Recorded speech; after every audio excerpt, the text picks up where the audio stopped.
Amis de la poésie, bonsoir. Le mot Andromède a des résonances sidérales puisqu'on connaît surtout son acception de galaxie. Mais comme beaucoup de termes ayant trait à l'astronomie, le mot Andromède vient de la mythologie grecque. En l'occurrence, il s'agit de la princesse d'Éthiopie, Andromède, connue pour être enchaînée au rocher et délivrée par le courageux Persée. Encore une histoire de princesse sauvée par un chevalier, me direz-vous. Et vous n'aurez pas tort. Alors, pourquoi choisir de parler d'Andromède si c'est pour explorer un gros cliché machiste? C'est ce que nous allons découvrir. Quand on me lance sur la mythologie, on ne m'arrête pas. Aussi vais-je commencer par retracer dans ses grandes lignes le mythe de Persée et d'Andromède, avant de faire quelques brefs parallèles avec des mythes similaires. Enfin, nous verrons comment la poésie française s'est emparée du mythe pour en faire quelque chose de nouveau. Ou pas. La question sera de savoir si, à l'heure des super-héroïnes et de la redéfinition des rôles de chaque genre, la princesse en détresse a-t-elle encore ou pas une légitimité dans l'imaginaire créatif, ou s'il est temps de mettre pour de bon cette vulnérabilité féminine au placard? Mais tout d'abord, un peu de mythologie. Imaginons l'Éthiopie. Bon, pour les Grecs, l'Éthiopie désignait le continent africain dans son ensemble. Aussi, il est difficile de localiser précisément où vivait cette princesse d'Éthiopie. Mais bon, nous pouvons raisonnablement imaginer une capitale côtière sur le continent africain, sur le bord de la Méditerranée, avec à sa tête le roi Céphée, qui est le petit-fils du dieu Poséidon. Ce roi Céphée est bien sûr le père d'Andromède. Le roi Céphée est marié à la reine Cassiopée, qui est donc, vous l'aurez deviné, la mère d'Andromède. Cassiopée était un peu comme toutes ses mamans, très fière de sa progéniture, et elle montrait à tout le monde sur son smartphone des photos de son bébé. Les Grecs étaient très avancés technologiquement, et avec de grands inventeurs comme Dédale ou Archimède, on peut supposer qu'ils avaient des téléphones créés exprès pour montrer des photos de bébés. Enfin, je ne sais pas, je ne suis pas historien. Toujours est-il que Cassiopée était si fière de la belle jeune femme qui était devenue Andromède qu'elle alla voir les Néréides, les nymphes qui servent d'escorte à Poséidon. Et Cassiopée leur explique, à ces Néréides, que sa fille Andromède est largement aussi jolie qu'elle. Bien sûr, les Néréides le prennent mal. Elles vont se plaindre à Poséidon. Celui-ci décide de déclencher un immense raz-de-marée qui submerge la ville, puis envoie un monstre marin pour ravager les côtes. Le roi Céphée est bien embêté face à cette tragédie, et pour résoudre le problème, fait ce que n'importe quel autre roi grec aurait fait. Il va voir un oracle. En l'occurrence, celui de Zeus Amon, hybridation du Zeus grec et du Amon égyptien. L'oracle lui révèle que tant que le roi n'aura pas livré sa fille au monstre, les ravages continueront. Alors, est-ce Andromède qui, par sens du sacrifice, accepte d'être livré au monstre? Est-ce le roi qui, par sens du sacrifice également, se résigne à abandonner sa fille au monstre marin? Ou alors, est-ce la mère d'Andromède, Cassiopée, qui, jalouse de sa fille, estime que c'est là une bonne façon de résoudre le problème? Dans certaines versions du mythe, c'est Cassiopée elle-même vantant sa propre beauté, le déclencheur du cataclysme.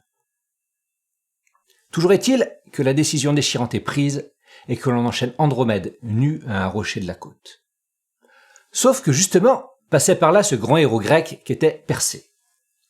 Certaines légendes tardives le font monter sur Pégase, mais j'y reviendrai. Persée arrive donc sur son beau cheval blanc et ailé pour sauver la princesse en détresse. Il se bat au corps à corps, glaive en main, contre un monstre de la taille d'une baleine. D'ailleurs, le nom du monstre, Céto, servit à créer le mot cétacé. Le combat achevé, il épouse naturellement la princesse. Comment aurait-il pu en être autrement? On se demande cependant pourquoi Persée, qui venait de tuer la gorgone Méduse, n'utilisa pas la tête de la gorgone pour changer le monstre en pierre. Très certainement qu'il voulait épater la princesse. Cela étant, avant le combat, Persée posa la tête de Méduse sur un lit d'algues. À son contact, celle-ci rougit et durcissent, devenant ainsi la source du corail. Persée et Andromède vécurent heureux et eurent beaucoup d'enfants qui sont à l'origine des lignées Perséides et Atrides. Le grand héros Héraclès est lui aussi l'un des descendants de Persée et Andromède. Après sa mort, la princesse d'Éthiopie est projetée par Athéna dans la voûte céleste, devenant la constellation d'Andromède. Ce ne fut pas la seule. Céphée, Cassiopée et Persée furent également placés dans le ciel. Si la présence de Pégase dans ce mythe est discutable, il eut lui aussi sa place dans le ciel, juste à côté d'Andromède. Et même l'abominable monstre marin Céto devint la constellation de la baleine.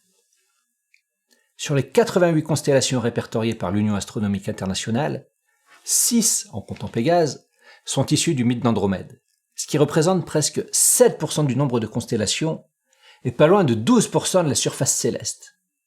C'est dire l'importance du mythe pour la Grèce antique. Dans l'imaginaire collectif, Persée est très souvent associé à Pégase, bien qu'on ne constate cette alliance nulle part dans les textes fondateurs ou dans l'art antique. Athéna avait offert à Persée des sandales ailées, ce qui est certes moins classe qu'un cheval ailé, mais bon. Celui qui dompta Pégase, c'est Bellérophon, qui tua la terrible chimère avec son arc et ses flèches, planant autour d'elle grâce à sa monture. Persée s'est au contraire occupé du monstre Céto à l'ancienne, au corps à corps, glaive en main. Cette association controuvée entre Persée et Pégase semble venir du Moyen-Âge. Dans l'Ovide moralisé, qui est une adaptation en ancien français des Métamorphoses d'Ovide, les histoires de Bellérophon et de Persée se suivent, ce qui a, semble-t-il, suffi à semer le trouble dans l'imaginaire des artistes de l'époque et ultérieure. Ajoutons à cela l'histoire de Roger, chevauchant l'hippogriffe et terrassant un monstre marin pour sauver Angélique dans le Roland Furieux, ainsi que l'histoire de Georges, terrassant le dragon, et nous avons là toutes les bases du héros sur sa monture tuant la vilaine bête pour sauver la demoiselle. Ainsi, ce Persée chevauchant le Pégase n'existait pas à l'origine. Mais la culture chevaleresque européenne l'a transformé en chevalier sur sa monture. On ne vient pas sauver une princesse si on n'est pas sur un beau cheval blanc. C'est la règle. On me répondra que de toute façon, aujourd'hui, les princesses n'ont plus besoin d'un preux chevalier. Elles sont assez grandes pour se sauver toutes seules. Je vais y venir. Patience. Pour en revenir à Andromède, Sophocle et Euripide ont tous deux écrit une tragédie sur le sujet, mais qui ont été perdues au cours de l'histoire. Presque un millénaire plus tard, Corneille écrivit lui aussi une tragédie ayant pour titre Andromède, mais qui fut loin d'être son chef-d'œuvre. Au même moment, Quinault et Lully écrivirent un Persée qui eut bien plus de succès que la pièce de Corneille. On ne peut pas dire qu'ils inventèrent grand-chose, mais nous étions en pleine époque classique après tout. En 1887, le poète Jules Laforgue repense le mythe. Il reprend quelques-uns des personnages pour en faire une adaptation parodique, avec une princesse toujours nue, certes, mais qui se roule d'ennui dans le sable d'une île abandonnée, avec pour compagnon le monstre Céto, qui apparaît sous les traits d'un dragon bienveillant. L'ennui de la princesse traduit en fait une sorte de frustration sexuelle que le monstre est bien incapable de satisfaire. Quand Persée, le preux chevalier en armure, arrive pour tuer le monstre, on a là le spectacle d'un héros qui tient plus du capitane de la Commedia dell'arte que d'un véritable chevalier. Et le Persée fanfaron, ayant réussi à tuer sans mal le monstre inoffensif, se voit congédié par la princesse. La seule chose qu'elle attendait du preux chevalier était qu'il réussisse à lui faire oublier son ennui. Elle n'avait nul besoin qu'on vienne la sauver. Le texte est très long, aussi n'en lirai-je que des extraits. Persée est coiffé du casque de Pluton qui rend invisible. Il a les ailes et les talonnières de Mercure et le divin bouclier de Minerve.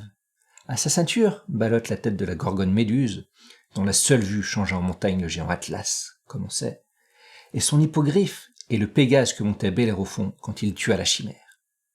Ce jeune héros a l'air fameusement sûr de son affaire. Persée fond sur le dragon, pauvre masse sans ailes.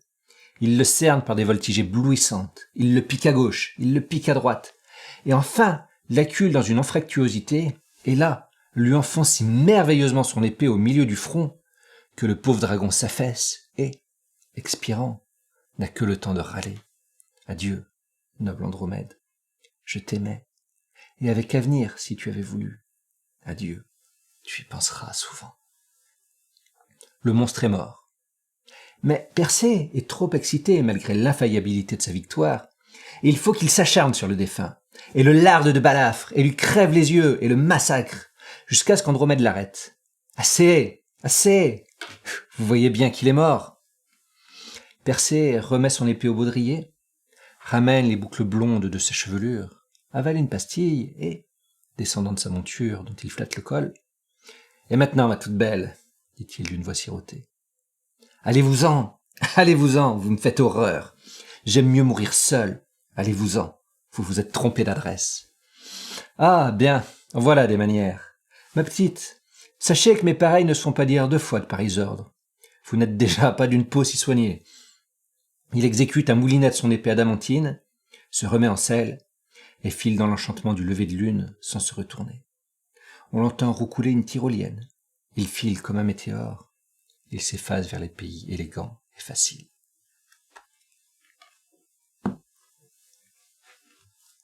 À peu près à la même période, le poète José Maria de Heredia a, dans son recueil Les Trophées, consacré 3 sonnets à Persée et Andromède. Ils mettent en scène la classique princesse en détresse, sauvée par le preux chevalier, toujours sur ce Pégase qu'il n'est pourtant pas censé posséder. Le premier quatrain du premier sonnet nous expose une Andromède vulnérable. La Vierge Céphéenne, hélas, encore vivante, liée, échevelée au roc des îlots noirs, se lamente en tordant avec de vains sanglots sa chair royale au cours un frisson d'épouvante. Le premier quatrain du deuxième sonnet, quant à lui, nous expose un Persée transpirant de virilité. Au milieu de l'écume, arrêtant son essor, le cavalier vainqueur du monstre et de Méduse, ruisselant d'une bave horrible où le sang fuse, emporte entre ses bras la Vierge aux cheveux d'or. Plus récemment, au milieu du XXe siècle, dans son recueil Les yeux d'Elsa, Aragon a lui aussi évoqué Persée et Andromède, dans son poème L'Escale. Nous avons toujours cette Andromède prisonnière, vulnérable. En revanche, nul héros pour venir la sauver. Elle peut mourir esclave à son rocher lié. Qu'essaye de nous dire Aragon? Voici un extrait du poème en question.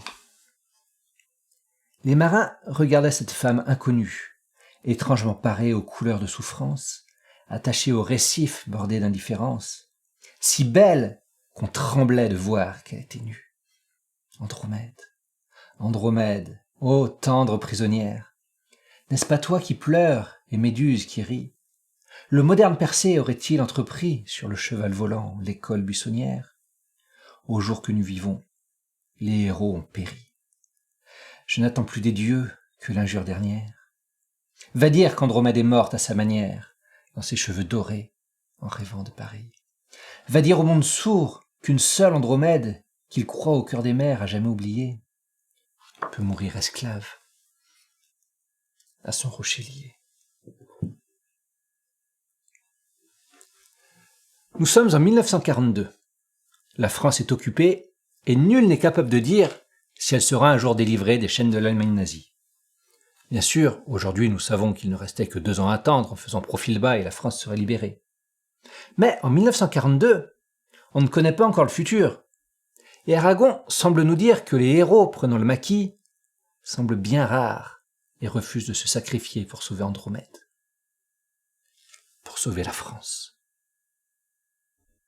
La lecture de ce poème peut être dérangeante, puisqu'en ce début de XXIe siècle, ces élans patriotiques nous semblent un peu vides de sens en dehors d'un stade de football, et ce, même dans les vers d'un communiste convaincu tel qu'Aragon.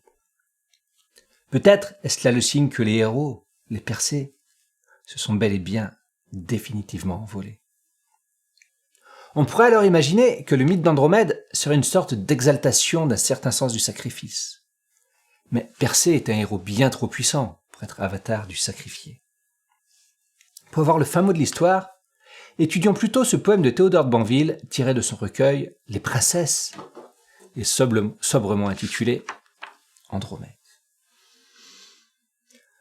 Andromède gémit dans le désert sans voile, nue et pâle, tordant ses bras sur le rocher. Rien sur le sable ardent que la mer vient lécher. Rien, pas même un chasseur dans un abri de toile. Rien sur le sable et sur la mer, pas une voile. Le soleil la déchire, impitoyable archer, et le monstre bondit comme pour s'approcher de la Vierge qui meurt. plus blanche qu'une étoile. Âme enfantine et douce, elle agonise, hélas. Mais Persée, aux beaux yeux, le meurtrier d'Atlas, vient et fend l'air, monté sur le divin Pégase. Il vient, échevelé, tenant son glaive d'or, et la jeune princesse, immobile d'extase, suit des yeux dans l'azur son formidable essor. On remarque au début du poème plusieurs répétitions, donnant un rythme particulier au texte, rythme qui n'est pas sans rappeler Verlaine. Banville a adopté la mode de faire chevaucher Pégase par Persée, et nous apprend qu'avant de venir délivrer Andromède, il avait tué Atlas. En effet, Atlas était l'un des titans, et ceux-ci ayant perdu la guerre contre les dieux olympiens, Zeus condamna Atlas à porter le monde sur ses épaules. Persée, qui venait de tuer la gorgone Méduse, vient demander l'hospitalité à Atlas. Mais comme Persée est fils de Zeus, le titan, manifestement un peu rancunier, renvoie Persée.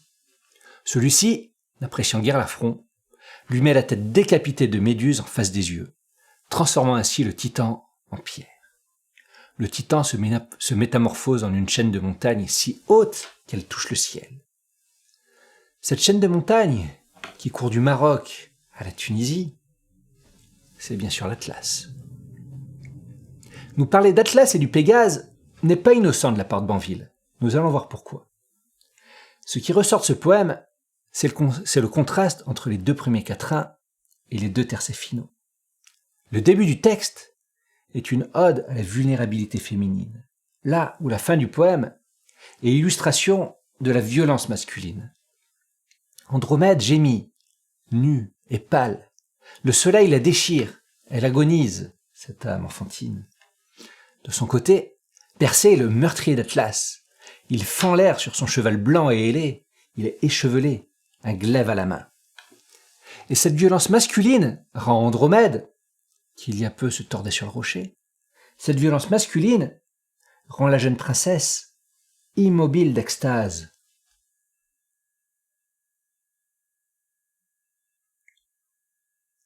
Nous avons vu, chez Banville et Hérédia, un Persée héroïque qui arrive, sauve la princesse et l'épouse, parangon du preux chevalier. La Forgue nous offre au contraire un chevalier pitoyable, qui exulte sa virilité sur un monstre déjà mort, et qui se vexe du rejet qu'on lui inflige. Enfin, chez Aragon, il n'y a même plus de Persée. On laisse Andromède mourir par lâcheté. L'homme peut donc être le preux, le fanfaron, le lâche, ou même l'absent. Mais qu'en est-il d'Andromède ? Elle semble ne pouvoir s'incarner autrement que comme l'éternelle victime. Et même chez la Forgue, elle a beau rejeter le chevalier, elle reste impuissante face à la mort de son ami le monstre. Et après le départ de Persée, replonge dans la misère de sa condition. Les féministes veulent sortir les archétypes féminins de ce rôle de princesse en détresse. Et on les comprend. Personne n'a envie d'être une éternelle victime. Pour poursuivre la réflexion, sortons quelques instants de la poésie pour un détour par l'Asie. Les amateurs d'animation japonaise se souviendront dans le manga Senseiya, aussi connu en France sous le titre Les Chevaliers du Zodiaque, les amateurs se souviendront de l'un des personnages principaux, Shun, chevalier d'Andromède. Shun est très androgyne, presque féminin, se battant dans une armure rose. Et les chaînes qu'il utilise pour se battre ne sont plus symboles de sa soumission, mais au contraire l'outil de sa volonté guerrière. C'est une incarnation radicalement opposée à l'Andromède mythique que même Jules Laforgue n'avait osé imaginer. Face à ce chevalier d'Andromède, tout de rose vêtu, je voudrais placer cette toile peinte par Gustave Doré en 1869 et qui nous présente une Andromède plus vulnérable et surtout bien plus puissante dans sa force d'évocation. Le sujet a bien sûr suscité nombre d'œuvres artistiques, tant textuelles, picturales, sculpturales que musicales, notamment des tableaux du Titien ou de Rembrandt. Mais cette œuvre de Gustave Doré, de 2,62 m de haut sur 1,70 m de large, est saisissante. L'arrondi du corps de la princesse donne une dynamique très forte à la peinture, et le visage gardé dans l'ombre rend son expression presque illisible, portant la terreur face au monstre du visage vers la posture. Ce n'est certes pas là une Andromède forte et indépendante, mais c'est justement sa vulnérabilité qui donne toute sa force à l'œuvre. Et le spectateur est seul décisionnaire de l'imaginaire dont il souhaite que son esprit soit habité. La vulnérabilité féminine de Gustave Doré ou la virilité androgyne de Masami Kurumada.